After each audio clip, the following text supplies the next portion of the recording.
इन सबको मनाते भी थे। और रूठने में जो सबसे ज्यादा नंबर पर थी वो थी महाराज सत्यभामा। ये सत्यभामा भगवान से बात बात से रूठ जाती थी। क्यों? क्योंकि इनके पिताजी के पास स्मंतक नाम की मणि थी। उस मणि को सत्यभामा दहेज में लेकर के आई थी। और इस मणि की एक विशेषता थी, नित्य इस मणि का एक आसन से 10 घंटे तक यदि पूजन किया जाए तो 2 क्विंटल सोना ये मणि प्रतिदिन का देती थी महाराज। इतनी सुंदर दिव्य मणि थी। इसीलिए सत्यभामा भगवान से बात बात से रूठ जाती थी। लेकिन भगवान की एक पत्नी, कौन?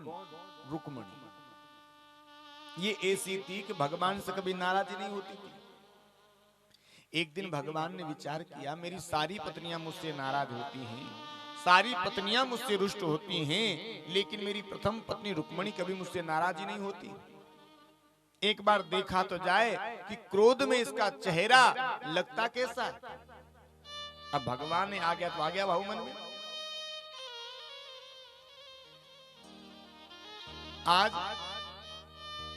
भगवान ने एक बड़ी सुंदर लीला की। आज भगवान ने अपने रसोइयों को आदेश दिया, भैया आप सूचना दो जाकर के कि जितनी भी पत्नियां हैं सारी की सारी सुंदर सुंदर श्रृंगार करके भगवान के सामने पहुंचे। अब जैसे ही पत्नियों को पता चला कि पति परमेश्वर ने श्रृंगार करने के लिए कहा है, तो सारी की सारी भगवान की पत्नियां श्रृंगार कर करके भगवान के सामने पहुंच गई। सबसे पहले सत्यभामा आई। देखो संतों के भाव हैं। सत्यभामा बड़ा सुंदर श्रृंगार करके भगवान के सामने पहुंची। सत्यभामा ने भगवान से हाथ जोड़ करके पूछा, भगवान मैं कैसी लग रही हूं? भगवान ने कहा, अरे सत्यभामा तू तो बिल्कुल इमरती की नहीं लग रही। कालिंदी आई बड़ा सुंदर श्रृंगार करके, प्रभु मैं कैसी लग रही हूं? अरे देवी तू तो बिल्कुल रसमलाई की नहीं लग रही है। नागनी जी थी, प्रभु मैं कैसी लग रही हूं? अरे देवी तू तो बिल्कुल रसगुल्ला के नहीं लग रही है। भगवान ने जितनी भी अपनी पत्नियां थी सबका नाम मिठाई के ऊपर रख दिया। किसी का इमरती, किसी का पेठा, किसी का रसमलाई, किसी का बालूशाही, किसी का क्या। सबसे अंत में भगवती लक्ष्मी जो रुक्मिणी है, ये सबसे सुंदर श्रृंगार करके भगवान के सामने पहुंची। हाथ जोड़कर कहा, प्रभु मैं कैसी लग रही हूं? अब रुक्मिणी को तो नाराज करना था भगवान को। भगवान के मुंह से निकल गया, रुक्मिणी तू तो बिल्कुल लूण के नहीं लग रही।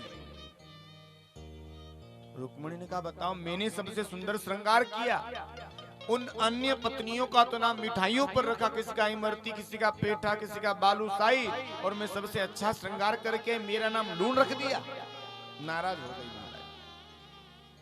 और आज रुक्मिणी को भवन में जाकर के बैठ गए। भगवान ने देखा रुक्मिणी नाराज हो गई, मनाना पड़ेगा। भगवान गए, आवाज लगाई, अरे ओ रुक्मिणी। रुक्मिणी नहीं बोली। अरे रुक्मिणी सुनती हो? रुक्मिणी ने कहा, तुम यहाँ क्या लेने आए हो? अरे तुम तो इमरती के पास जाओ, तुम तो पेठा के पास जाओ, या लूण के पास क्या लेने आ गए? भगवान ने देखा रुक्मिणी नाराज हो गई, मनाना पड़ेगा। भगवान ने अपने रसोइये से कहा, सुनो बड़े सुंदर 56 प्रकार के भोग बना करके तैयार करो, पर हाँ ध्यान रखना नमक किसी में मत डालना।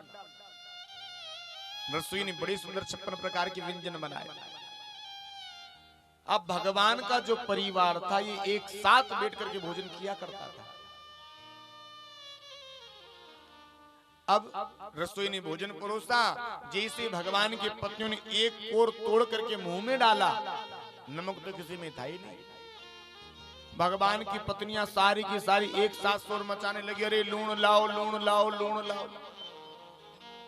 भगवान यहाँ ये कहना चाहते हैं, अरे रुक्मिणी जैसे ये नमक के बगैर ये सब्जी अच्छी नहीं लग रही, उसी प्रकार से रुक्मिणी के बगैर भगवान भी अच्छे कभी नहीं लगते। और आज भगवान ने बड़ी सुंदर लीला करके रुक्मणी को प्रसन्न कर दिया।